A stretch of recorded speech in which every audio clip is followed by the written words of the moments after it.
All right. You are looking live. It's sold out at Life Stadium where today the 16-0 and playoff-bound New York Giants are taking on the 0-16 Los Angeles Rams.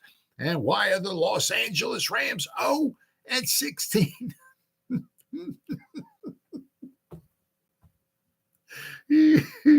Because they suck. Man, it just never gets old. Welcome to the Gridiron. Anybody out there? My buddy Randy's here. Let me move the chair over. Oh, we got official timeout. Let me move the chair for my buddy Randy here. All right. All right, buddy. All right. Okay, Randy's here. We can continue. Anybody out there at all is going to spend a little bit of time with me here this evening? I greatly appreciate it. Thank you. Or if anybody's going to spend any time watching the replay this once again, thank you so much from the bottom of my heart. It means the world to me. Thank you. I'm going to try to go about 30 minutes here tonight. Shoot my mouth off for about 30 minutes. Anybody got anything to say, please feel free to fire away, throw in the chat box. Usually try to check on the chat box every 5 or 10 minutes or so. So as soon as I see something in there, I try to respond to it as fast as I can. So please feel free to fire away. Before we get started, if anybody wants to help support my channel out, it would mean the absolute world to me. In the description box below. It's a very top link in the description box. Takes you to my membership page. I got 3 different membership levels. The first one's called the Saquon.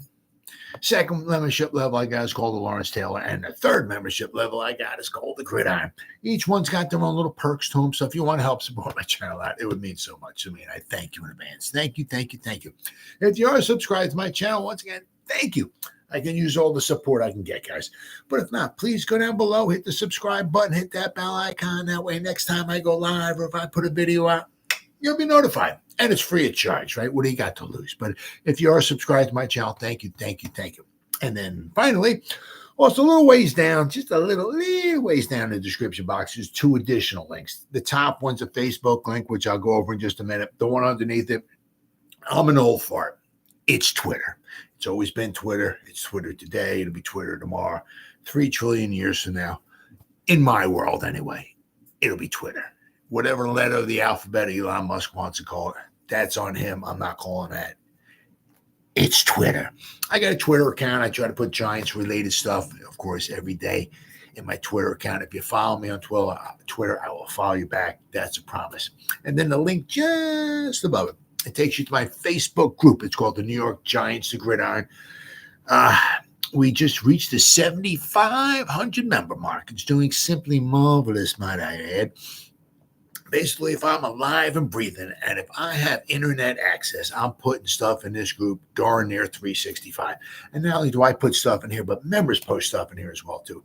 So if you become a member of the group, right, between me and the members, there's a boatload. There's a ton. Not only that, there's a whole lot of information, New York Giants information going in this group every day. Please, it's called the New York Giants, the Gridiron, the group. Join it. You won't be dissatisfied. I promise. But all that stuff said and done and out of the way with. And I also saw this too. And this is one of the great things about being in the groups, right, and all that and everything. I saw this too, and I forgot to put it on my thumbnail. I wanted to just give a little quick shout out and all that because I didn't see this or nothing. But once again, I saw it. Because there's like, oh my God, I don't know how many giant groups there are out there, but I'm associated, or joined. I got my group, but then I'm joined into like whatever 30, 35 other giant groups. There's a ton of them out there. It's so freaking great because I get information from all these other groups, and you just learn so much stuff. Like this with Corey Webster. Apparently Friday, right? I mean, he hasn't played for quite a few years. What was the last time? Oh, wait. Oh, man. Nope. That's the problem about having 350 trillion tabs. Oh, there. Here we go. Oh, wait. Yep. All right. Let's see here. Was it 13? Yeah, 2013. Yeah, he only played in 4 games that year. He suffered a hip flexor and was questionable for September 22nd. Yeah, so it looks like he only played in 4 games in 2013. But We drafted him in 2005, Corey Webster. So, I mean, basically he hasn't played in 10 years, right? But, I mean, the beauty of it is, as I said, once again, certainly want to give a shout out to him, Corey Webster. He's going to apparently Friday, I guess, sign something, whatever, a day contract or whatever it is to retire as a Giant. So that's really, really, really good to see. Drafted him in 2005. Now, of course, he was our first pick in 2005, but we didn't have a first-round pick because we gave it to the Chargers to get Eli in 2004. But I'll tell you what, we had 4 picks in 2005 in that draft class. Let me tell you what, I mean, the Moore, was it Moore, the defensive lineman? I mean, he was our last pick, but I'll tell you what, 3 out of the 4 or knocked them baby out of the park. And once again, we didn't have a first-round pick. We got Corey Webster in the second round, right? Then we had Justin Tuck in the third round, and then we took Brandon Jacobs. I mean, holy cow, Batman. Those 3 guys, uno, dos, all 3 have 2 Super Bowl rings, right? I mean, I don't know if we got Super Bowl rings without Brandon Jacobs, right? Justin Tuck, I mean, a third-round pick. Of course, he has the Super Bowl record, multiple Super Bowls with multiple sacks and multiple Super Bowls, right? And Corey Webster, I mean, he said he retired, I think it was with 20 interceptions. Just fantastic. 3 fantastic picks. Let me tell you what, which wound up being huge for the Giants, obviously, in their Super Bowl. So apparently it looks like he's signing something that I guess to retire as a Giant, whatever, on Friday. So I saw that. I want to give that a shout out. So, yeah, it's nice, And I was saying this, like the same thing, like with hopefully maybe they do something like with Justin Pugh if he comes back or doesn't come back or whatever. Maybe he can sign something. He retires a Giant. But I was saying the same thing, like I said this like before, like with JPP. He, I think the Dolphins let him go. So I mean, don't get me wrong, Dolphins got. I mean, my son and I, Sunday we were in Miami watching the Cowboy Dolphin game. In Miami, they got a nice defense. Let me tell you what. I mean, Tyreek Hill, he's a little, he was a little, he's a little nicked up. But I mean, but the Dolphins got a good offense. And I'll tell you what, their defense is not bad at all. And apparently, I guess they couldn't use the services of JPP, so they had released him. But I mean, I was kind of hoping that maybe, if we're talking like guys like coming back and maybe signing a one-day contract to retire a Giant or whatever, maybe they might pick the phone up and say, hey, I don't know if you're still what you're trying to do, JPP, or if you're still looking to play in the future or whatever. I don't know. We probably can't use you, but if there's ever a point in time, right, we getting ready to retire, we'll have you retire as a Giant, right? I mean, great, fantastic pick. I mean,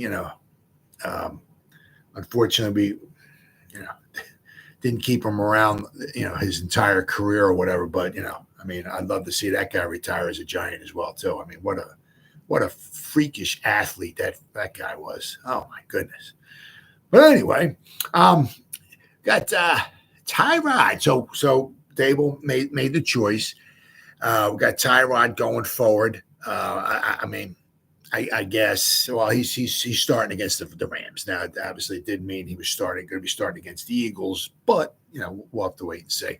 But so we got Dable mentioned that Tyrod. This is from CBS Sports. It was a fun ride while Tommy DeVito's run as the Giants quarterback is over. I mean, for the time being, you don't know. But at least for the time being, Big Blue will instead start Tyrod Taylor at quarterback against the Rams. Taylor replaced DeVito at halftime. DeVito threw for 55 yards. He was 9 out of 16, but of course, no touchdowns, but no interceptions. So I mean, we scored 3 points. But you also, which is going to bring me up to my other little story here with not my story. There's one that I saw about the Perplexed Plumber. We'll go over that in just a minute. Is that against the Saints, we scored 6 points. In one half of a football game against the Eagles, we scored 3 points. So basically, in a game and a half with Tommy there, we scored 9 points. No touchdowns, 9 points. So basically a game and a half, no touchdown passes, no touchdowns, 3 field goals. Not going to get things done in the NFL, right? The one good and the one bad thing is, you look at his ball security, which is Tommy, Tommy chicken cutlet Parmesan, which is really good. I mean, basically like another game goes by. Well, Tommy DeVito, this is his stats, blah, blah, blah, blah, blah. No interceptions. And then the next game goes by. Tommy DeVito, these are his stats, blah, blah, blah, blah, blah. No interceptions. And it's almost like a printout. No interception, no interception, no. So, I mean, the good thing about that, obviously, is, hey, no interceptions. Good, right? Good with the ball. But the problem is that, a lot of people kind of wondering and questioning, how Tyrod, was scrambling around and Tyrod's eyes went down the field, looking, searching, up. Ding, ding, ding, ding, ding, ding, ding. I see Darius Slayton. Ding, ding, ding, ding, ding, ding. Would Tommy Chicken Cutlets have made that throw? Probably. Kind of question, But, I mean, the one thing is I could, as ungodly, absolutely horribly pathetic as I would be as a quarterback, I could go a whole NFL game without throwing an interception. I can either just shovel past them, right? And I can maybe complete 85% of my passes. If Saquon is next to me, I get the ball and I can just flip it to him.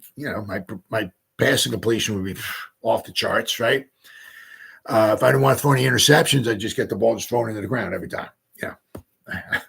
Hey, I was 1 out of 37, for 2 yards, but no touchdown. But I didn't throw any interceptions, though. No, the problem is, but he doesn't. The ball security obviously is huge. I mean, that's one of the biggest problems when you have a backup quarterback, somebody coming in, right? It's like, what's he going to do with the ball? Is he going to be the reason why we lose this game? He throws 3-4 interceptions. Is that, but so no, but, being too secure with the ball can be a problem. I mean, because sometimes you just, you got to test the waters. You got to let it rip. You got to try to fit it in there. And he's not that he hasn't, tried, but it just, he I guess he needs to learn, his progressions a little bit better. Maybe start taking a little bit more of a risk, maybe looking down the field a little bit more and everything. So that doesn't mean, it's over for him. No. I mean, because he's under contract next season. Unfortunately, for he's not under contract. So Tommy will be back. Now, whether he'll be the second string or the third string next year, who knows? The Giants going to draft somebody draft somebody in the first round, draft somebody a little bit later on, and as a developmental project. We'll have to wait and see. But unfortunately, it looks like Tyrod probably won't be back next season, which is a shame because I really, really like Tyrod. I mean, his problem is, of course, he gets injured all the time. All right, but as I said, but the thing is here with DeVito, he just 55 yards in a half of football. So basically, he was on pace for 110 yards passing, right? So he was pulled at halftime. Tyrod statistically, it wasn't a whole heck of a lot better. If you take the 169-yard pass play away, right? I mean, he basically a 70-yard touchdown pass away. Tyrod was not statistically a whole heck of a lot better, but he did look down the field.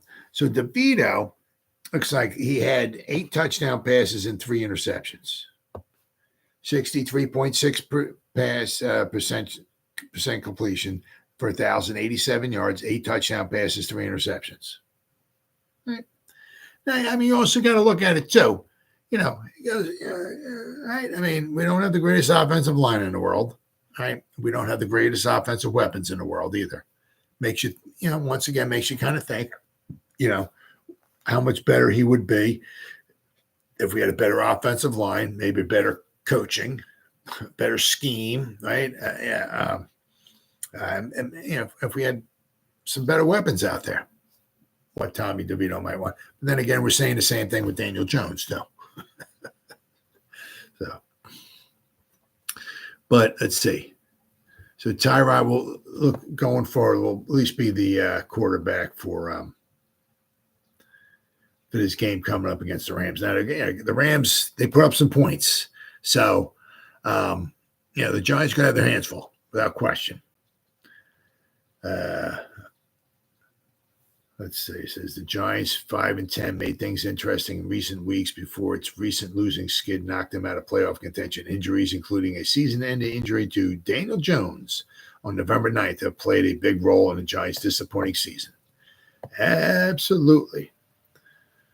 But at least we know, right? At least we know we got Tyrod going forward. And honestly, I think that's I'd have to say I think I like that.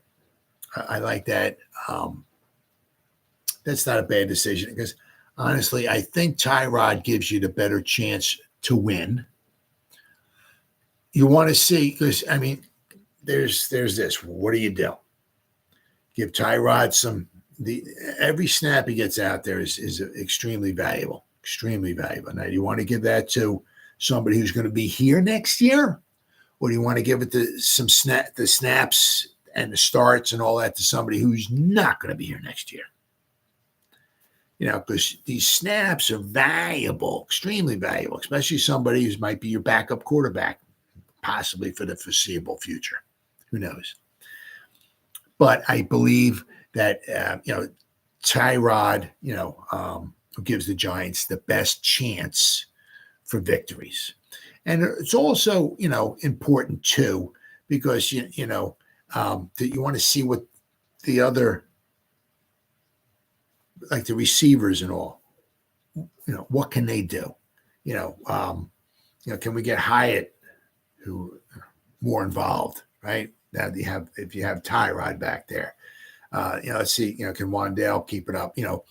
Can we get Slayton? I think he needs like another 80 yards or something like that for another 700, which I'm going to go over in a few minutes here, another 700-yard season. So he needs like another 80 yards. Can he get 40 yards and 40 yards?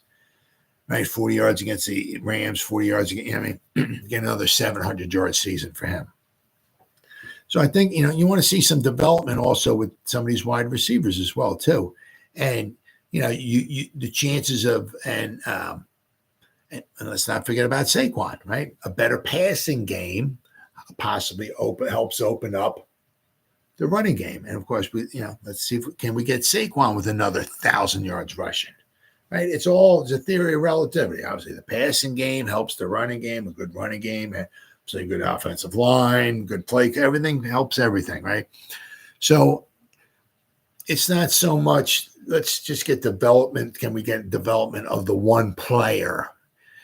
With Tyrod, it's like, can we compete and win and, maybe get some development, out of some of these, the other players, like as I said, like, with Jalen Hyatt, right? He was, I don't want to say MIA, he didn't have a catch last week. Can we get the ball in his hands? Even Brian Dable said the same thing at his presser. Said, that's kind of like, we got to do better, at that scheming up some things to get the ball in his hands. Anything. Anything. The guy, get the ball in the freaking guy's hands. It seems like everything is like, with him is like, we were getting ready to take a shot, but the coverage, they had a guy, they had the safety rolling over, so they had the one guy underneath, they had a safety over top and all that. We were going to take it, but it didn't. And then we had this pattern here, but then they had the too high look there, and that wasn't looking too good. Why does it? Why do we? I mean, is that all we got with it? It's like, yeah, Jaylen, you run 40 yards downfield if you're open. We'll throw it to you. That's the only pass patterns we got. That's the only way we. It's the only way we got right now in our playbook here of of getting you to pass. I mean, that's the only way we. I mean, are you serious? I mean, the guy. I said, it my video last time. The guy runs through a school zone and he can get a speeding ticket. I mean, he's that freaking fast. Why can't we dream up ways of getting the ball in the guy's hands? I mean, how many, wide receiver screen or whatever, right? I mean, you got the like three guys wide, right? Jalen's there, snap the ball. Jaylen pops back. You got the two wide receivers out there blocking. Maybe somebody slips out there, a couple linemen out there blocking. Get the ball to Hyatt real fast, right? Get the ball in his hand, if he's, right? Not saying he's going to take it 80 yards every time, but man, if we give the man a little bit of a seam, a crease or something like that, right? He could go. Why, I can't get the ball, have him coming on a jet sweep or something like that. I mean, that's only for Paris Campbell. I mean, really, get the ball in the guy's hands. What are we doing? I mean, it's amazing. Absolutely amazing. I mean, just, like with Saquon, somebody brought this up too. Why are we, he caught with Pat Shurmur, right? I mean, we had crappy offensive line. We had Daniel Jones, right? I'm sorry, his rookie season, it was Eli Manning, right? But we had Pat Shurmur calling the plays, not a great coach, but good offensive line, right? We got Saquon over 90 receptions. Didn't have a great offensive line, but we got what are we at here? Oh, hold on here. I'm going to have to try to think. What are we at here? What is Saquon at? I mean, it's not like Saquon's been, if he missed half the season. No. Let's see, what's Saquon at here? How many receptions does he have? Saquon's, he missed, 3 games, right? What's he got? He has 36 receptions. So he's on pace basically for 3 receptions a game, right? So he's on pace for 42 receptions this season because he missed 3. So you figure if he played the whole season, he would have caught 50 receptions. But 5.8 yards of reception. He doesn't even average 6 yards of reception. He has 210 yards receiving. I mean, just some of this stuff, it just scratches your head. Why isn't he out wide more often? Get the guy out there in space. The guy can catch a pass. Get him out there. I mean, I don't know. Pat Shurmur found a way, right? I thought Dable was supposed to be some kind of offensive guru. Why aren't we getting the ball in some of these guys' hands?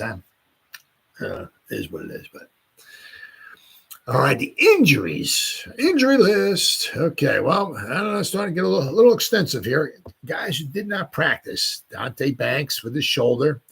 Cager with a groin, Dexter Lawrence once again with his hamstring. Now you're not sure with the sexy one if it's just if he's got the hamstring, if he's trying to they're really just trying to rest him up so he has as much rest and all of that, especially with his hamstring as possible.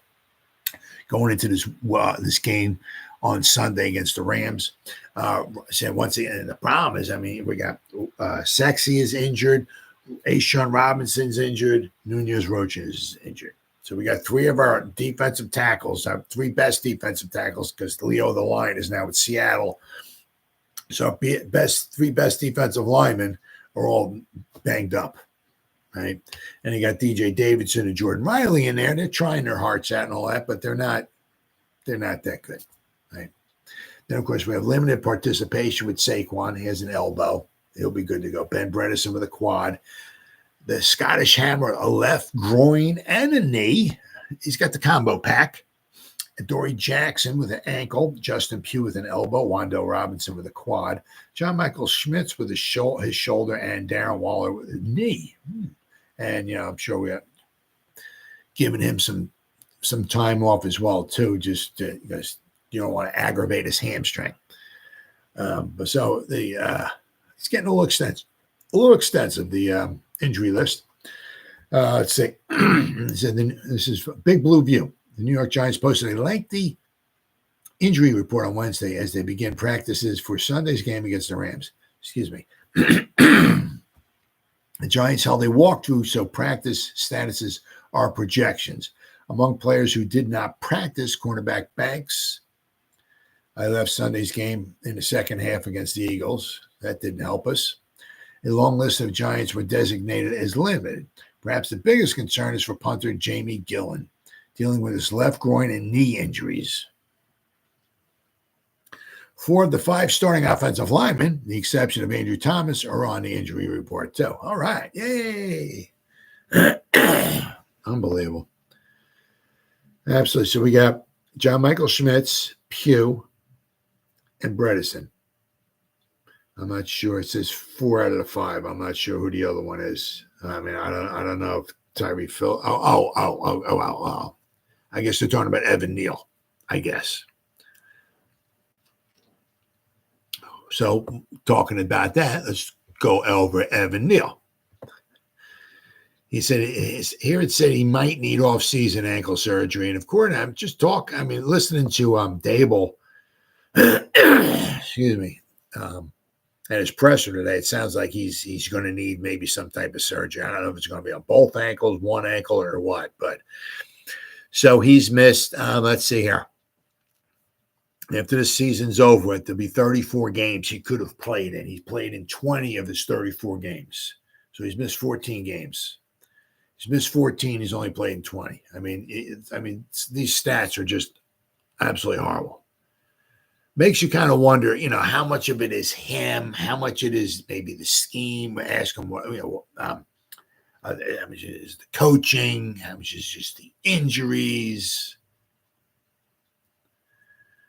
But we're going to get a good indication of what Shane thinks of it in free agency and in the draft. Got a good indication. They're going to try to stick it out with Neal once again. No, he's our right tackle. Yeah. Yeah, can he stay healthy for a season? Right.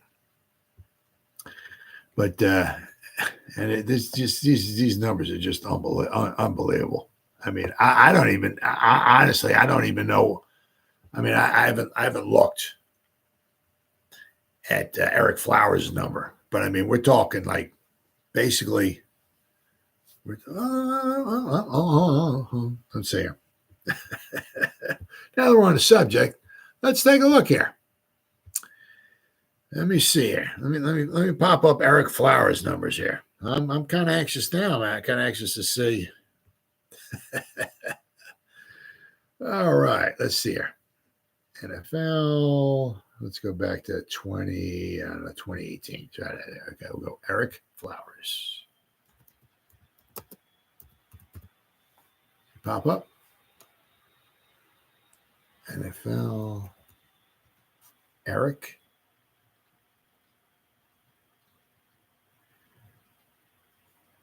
Try that. Eric Flowers. Yep.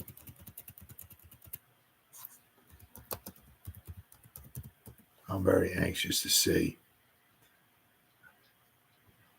how what his numbers are.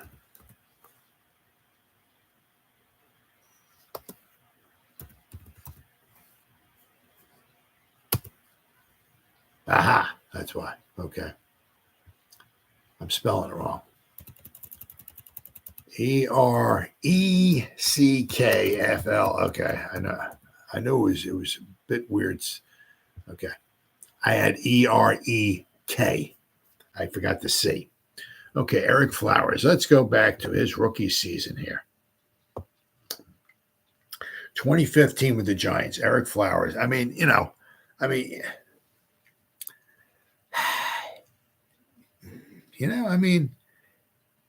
his rookie season, he graded out at 54.9. He gave up 5 sacks. He gave up 69 pressures. He gave up a lot of pressures. His second season, he went up to a 69.4, but he gave up 64 pressures. Then he went down to 41 pressures in his third season, and he went up to a 66.8. I think a lot of it was just kind of more of on an island. I think that created a lot of problems for him. But when Washington had him, I believe they turned him into a guard. He only had 26 pressures. In 2020 with Miami, he gave up 20 pressures. He had 857 snaps. He had 20 pressures. Washington, his final season in the NFL, Washington. Was this final? Yeah. Washington, he only gave up 26 pressures his final season, over 1,000 snaps. Then when he's with the Giants, he's given up 69 and 64 pressures. Right. So Washington, let me see here. 2021, Eric Flowers, 2021, he was with Washington. They had him at left guard. Right. The Giants had him at left tackle. Right. Giants had him at left tackle. Washington has him at left guard. He plays almost like the whole season. He has like 26 pressures the whole season. He grades out over 70 with Washington. The Giants have him. He gives up almost 70 pressures at left tackle. They said the year before with Miami, he was at Miami. What did he give up there? Let's go back here to 2020 with Miami. He was a left guard, and he gave up 20 pressures. He played 857 snaps for Miami. 857 snaps his second to last season, 2020, right? And he gave up a grand total 20 pressures. 20 pressures all season, and he grades out as a 65.9. Yeah, a very good season from so a left guard, right? Now left tackle, left guard, where he's able to, he's more in the phone booth. He doesn't have to worry about somebody come flying around the edge and all of that, like Evan Neal having problems, right? Put Evan Neal right next to Andrew Thomas, let the two guys, right? And then Michael Schmitz, hopefully he gets stronger. He has to get stronger because he's not a very big guy. He has to keep working on his strength. Hopefully each year he gets a little stronger, right? But I mean, you get Andrew Thomas and Evan Neal next to each other. Yeah, that could be a heck of a combo right there. Heck of a combo. But I mean, these numbers are just just.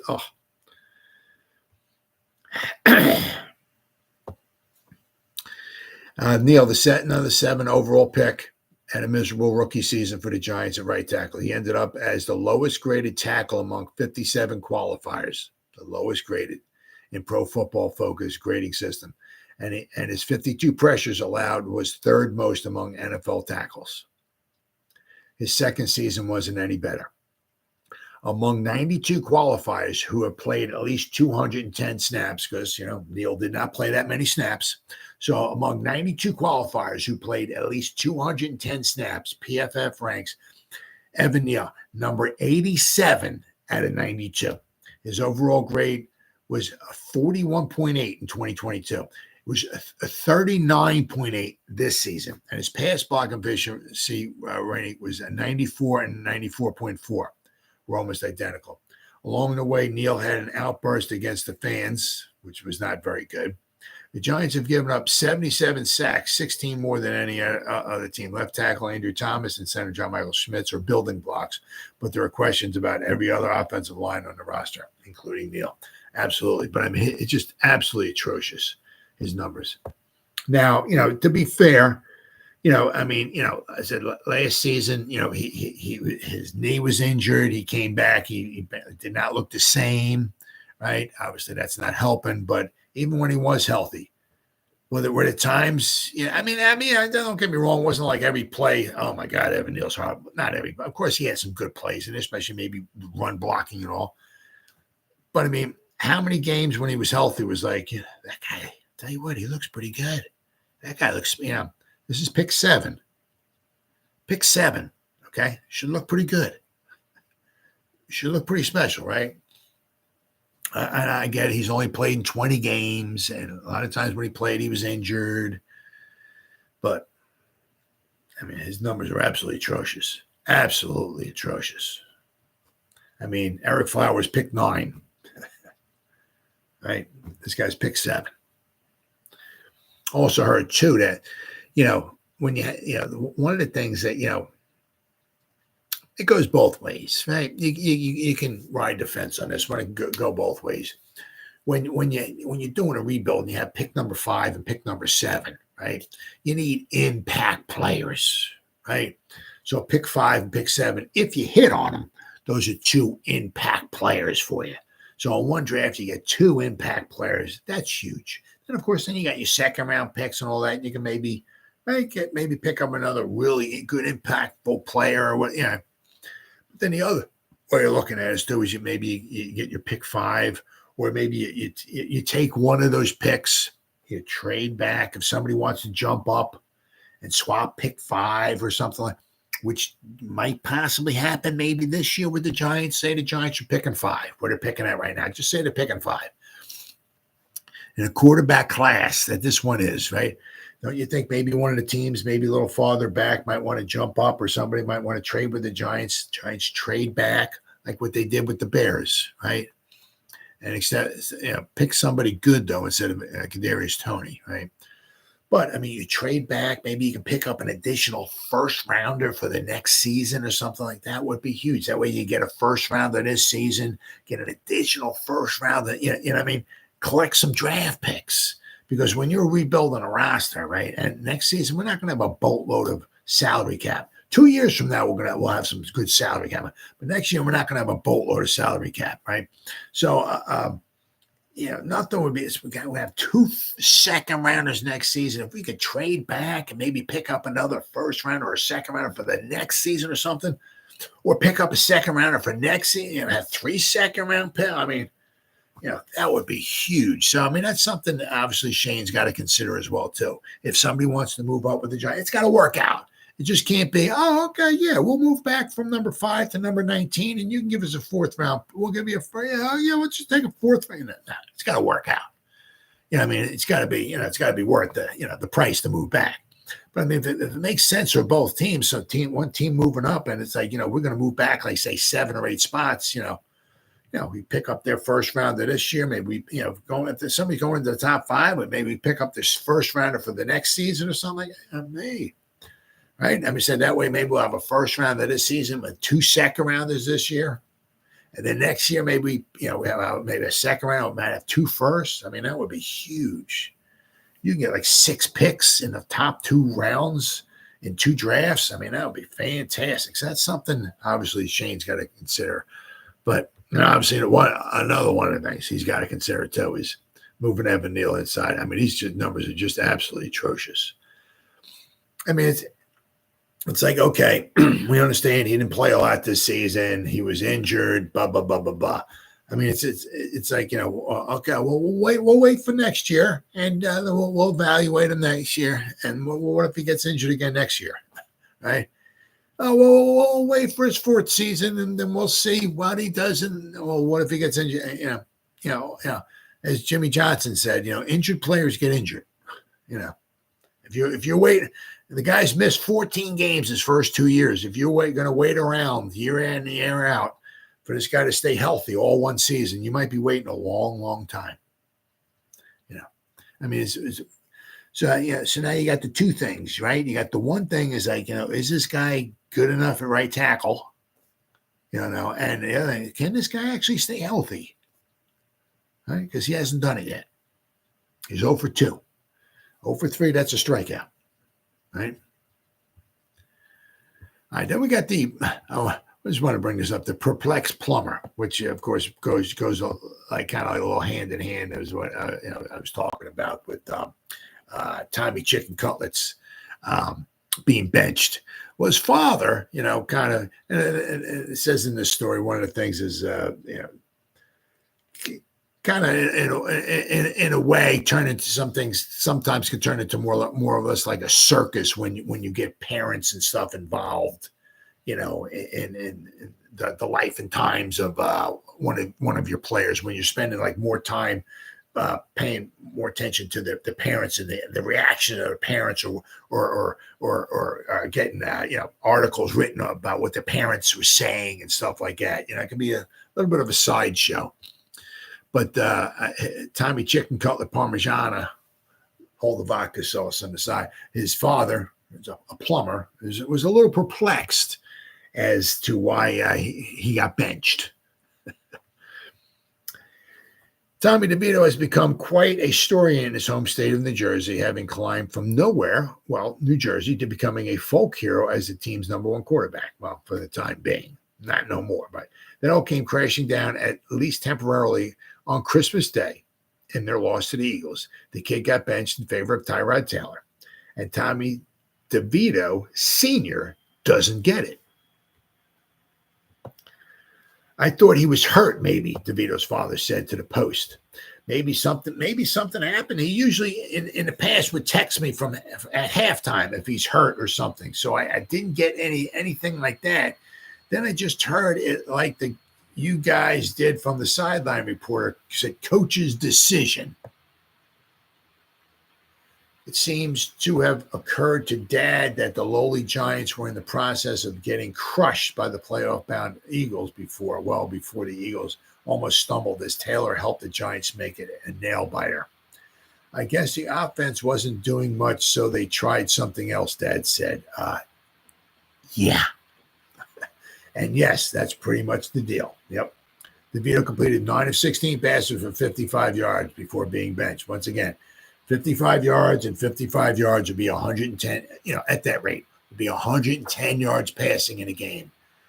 Chances are you're not winning any NFL game complete 110 yards passing, much less on the road against a dynamic. Now the Eagles, and this is 55 yards passing against a team that blows. Their defense stinks. I think they're the worst third down conversion defense in the NFL. They've given up 30, so they do not have a very good, their pass defense is not very good, right? They're not very good at getting off the field on third downs. And after a whole half, you have 55 yards passing to show for it. Okay. So meanwhile, Tyrod Taylor had 133 yards passing, a touchdown, and an interception. The interception, of course, was the last throw of the game because he had to throw it into the end zone, and he's not going to run out of bounds or run and let the clock run out. He's not going to just hold it and get sacked. He has to throw the ball. Got picked off. That was the only interception. Now, to be fair, he had 133 yards passing in his half. But once again, to be fair, 70 of it came on, or 69 came on one pass play. So that means 64 yards. He had the whole rest of the half. He had only 64 yards passing. That's where Tommy DeVito had 55. Right. So we've always thought it really, really bad idea for family members to inject themselves into stories like this. Mom, dad, wife, whomever. This is not to say that the playoff-bound Eagles have any room to finger point about dysfunction. But pro teams generally run more smoothly when mom, dad, wife, whomever put themselves in charge of bringing the orange slices, not in charge of offering opinions on playing time. Nevertheless, it was his dad, Tommy Chicken Cutlet's dad, said, I was a little perplexed by it, Dad said. I didn't see him do anything wrong. The obvious thing was that you don't see any interceptions. So you're like, I guess I'll find out after film. But once again, I was saying, I said, yes, Tommy DeVito Sr. will let us know his evaluation of the situation. We're certain. After Tommy DeVito Sr., who outside of his football expertise, moonlights as the owner of New Jersey's based DeVito Plumbing and Heating, as he studies the film. But, he's like, I didn't see anything wrong. I didn't see any interceptions. And I said, so I was a little perplexed. But, as I said, you have a veteran backup who's very capable and probably more capable of leading an offense than Tommy DeVito was, right? And as I said earlier on here in the beginning of this video here, we scored 6 points against the Saints. 6 points, right? 2 field goals. In a half against the Eagles, who do not have a good. Actually, I mean, I thought Paul Dottino said that the Eagles' defense had given up 3 more points than the Giants' defense did. Their defense stinks. That's why they're not winning the Super Bowl this year. Their defense stinks. Their pass defense stinks. Their third down conversion defense stinks. The defense stinks. Their offense is okay, obviously, but so in a half of football against a defense that stinks, their pass defense is not good.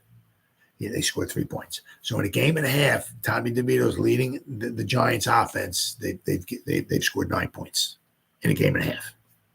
9 points. He's averaging 6 points a game. 6 point at this rate, we would have scored 6 points against the Eagles. Right? We were at 4 field goals. And I'm a little perplexed. We're not throwing interceptions and all like that. Well, that's one of the problems. Right? We're not trying to, obviously it's a tough line. He tried to fit it in there, but he was wrong. So he threw an interception. So he stinks. So let's get him out of there. But, and it's also, once again, there's the problem. He's not trying, to fit it in there or to take a chance. As I said, I could go a whole football game and not throw an interception. Just take that ball, throw it in the ground. Take the ball, throw it in the ground, or shovel pass. And you get the ball, somebody comes by, shovel pass. I threw the ball 38 times. We only got 42 yards passing. I hadn't thrown any interceptions. Yeah, so sometimes throwing interceptions can be a problem. And once again, sometimes not throwing interceptions can be a problem, right? Because you're not taking chances. He's not maybe so much looking down the field and all that. Tyrod looked down the field for the one, right? Tyrod has a nice touch on the ball. We did have a few bad, because Tommy was overthrowing the guys, and I think a couple passes Tyrod underthrew the guys. So, we had some issues there. We had guys dropping passes. Some guys that were open, balls were either going over their head, being thrown short. There was just a ton of things that just went wrong for the Giants. It's just a ton of things. Not to mention, of course, we had the refs go against us as well too. But that's another story. I went over that enough. I don't want to talk about that anymore. But so Tommy DeVito's father was a little perplexed, but we need a little shot in the arm. But probably all things considering, Tyrod won't be back next season. Be a shame because he's a pro's pro. And Tommy DeVito will be back next season, right? So, and then finally, how about that Darius Slayton? I just want to give him a little shout out here too. He's on his way now. Obviously, it'd be nice if he can get like 80 receiving yards in these final 2 games, right? That would give him another 700 yards. That would be 4 out of his 5 seasons with the Giants. You'd have at least 700 yards receiving, and he's on pace. If he now, to be fair, if Darren Waller didn't miss all these games, okay, Darren Waller would be the leading yards receiver for the Giants, without question. He was on pace for like over 800 yards receiving, but he missed a boatload of time. So obviously that wipes Darren Waller out, to where he won't be leading the Giants, probably, unless he has 2 monster games, right? These last 2 games. But as of right now, Darius Slayton's on pace, right, to lead the Giants in receiving yards 4 out of his 5 seasons. That's pretty impressive for 5th round pick. Crappy offensive line, crappy quarterback play, quite a bit, right? No offense, right? And all he does is come, go to work, right? And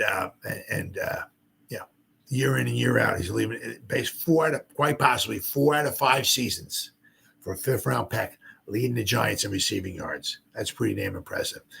And not to mention that last season, right? He was so far down on the depth chart when we started camp. I think he was like number 7 or so. I mean, his first 3 seasons, and he's started for the Giants, or not start maybe, but he played a lot with the Giants. The first 2 seasons, I think he led the Giants in receiving yards and all. 8 receiving touchdowns his rookie season, over 700 yards. Good yards for catch average and all that stuff and everything. So a new regime comes in and they're like, get out of here, dude. We'll put you on the practice squad. You suck. We got Kenny Galladay. We got Colin Johnson. We got all of these guys. Darius, you suck. We'll put you on the practice squad. Right? He was like a forgotten guy. Right? They asked him to take a pay cut. Right? He had to swallow his pride. He's on the practice squad, taking pay cuts. What did he do last year? Led the team in receiving yards. Right? What's he doing this season? Leading the team in receiving yards. Right? I mean, now he's not setting the world on fire. Doesn't have 1,500 receiving yards. He doesn't have 12 touchdown receptions, all that stuff. I get that. But once again, crappy offensive line play, crappy quarterback play. The offense is, because quite possibly, the crappy offensive line play that we have, and we have backup quarterbacks, third string quarterbacks in there. Sometimes you're only allowed to, it only allows you to do so much on offense, schematically, without taking too many wild chances, because a lot of it's like we're trying to call plays that won't lose us the game. We don't want, we want to obviously win the game, but we want to compete. We want to play. We want to win. But we don't want to be we don't want the offense being the reason we lose the game. Well, we went in. Well, if we didn't have those 5 interceptions, damn, we could have won the game. They don't want that. And obviously, interception, but turnovers are huge. You lose the turnover battle, your chances go up astronomically as far as trying to win a football game. You go like -2 or 3 in the turnover department in a football game. It's so tough to win a football game, especially if you're if you're not a good football team to begin with, right? So they try to, so they're only doing so much, but and then finally, because Slayton wanted to come back because he came in with Daniel Jones, right? He has that rapport with Daniel Jones, right? He wanted to, wants to continue his career with the Giants and Daniel Jones. They drafted him. He wants to be here, right? So he got himself, I think, a 2-year, $12 million contract. Well, good for him, man. So happy for him. Fantastic. I'm glad. So he'll be back next season. Good. And I hope he's here years after that.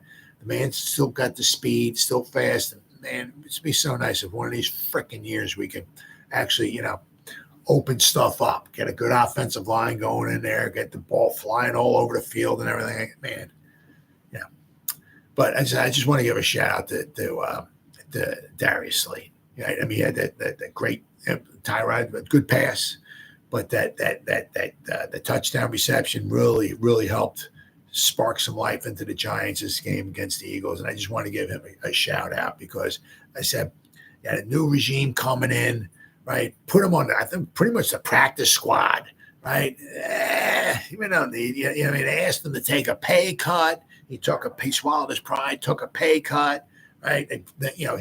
He did everything he could, led the team in receiving, and he got rewarded. Good for you, Darius. Good for you. Way to go. So they reward him I think it was a 2-year deal for $12 million. So he's on pace once again to lead the team in receiving yards. Maybe not so much reception. Well, let's say you're home. 2023. I don't think let's see. What'd you get here? Now, Wandale's got 49. Is that this year? Yeah, Wandale's got 49 receptions. So, but Wandale has 385 yards. Darius Slayton's got 602 and 40. So Darius averages 14.7 yards a reception. Yeah, but I said it's a shame. You got Hyatt, you got Slayton, you got these speed demons out there. We're having such a hard time getting the ball to him. But so he won't lead the team in receptions, but he's on pace to lead the team in receiving yards once again. He needs 98 receiving yards to get 700 once again. But it is what it is. But he's been in every game. He's been in all 15 games. He started 11 games, played in 15. Played in all 15 of them, started 11 of them. So if he can get 98 yards receiving in these final 2 games, it's possible, quite possible. He'll have another 700. That will be his 4th time he'll have at least 700 receiving yards in his 5 seasons in the NFL. So I'm pulling for him. Of course we're pulling for him. We're all pulling for him. We're pulling for the Giants, right? But he won't lead the team in receptions. But, and I said, to be fair, if Waller did not miss, 5 games, Waller would be leading the team in receiving yards and receptions. But injuries happen. It is what it is. But I just want to give a quick shout out to Darius Slayton because very, very, very proud of him. I'm 5th round pick. So happy he's a Giant. The true pros pro, classy guy, great locker room guy. Wants to be here with Daniel Jones and all. And he went through a lot of adversity, and he comes out smelling like roses. He's an absolute class act human being, class act teammate. I'm so freaking happy for him. I just want to give a shout out to him. So, all right, guys. Well, it's been 55 minutes. Whoever spent any time listening to me live, thank you so much from the bottom of my heart. Or if anybody spends any time watching the replay, just once again, thank you so much from the bottom of my heart. Thank you. As always, you guys stay safe out there and go Giants. Woo! Oh, yeah.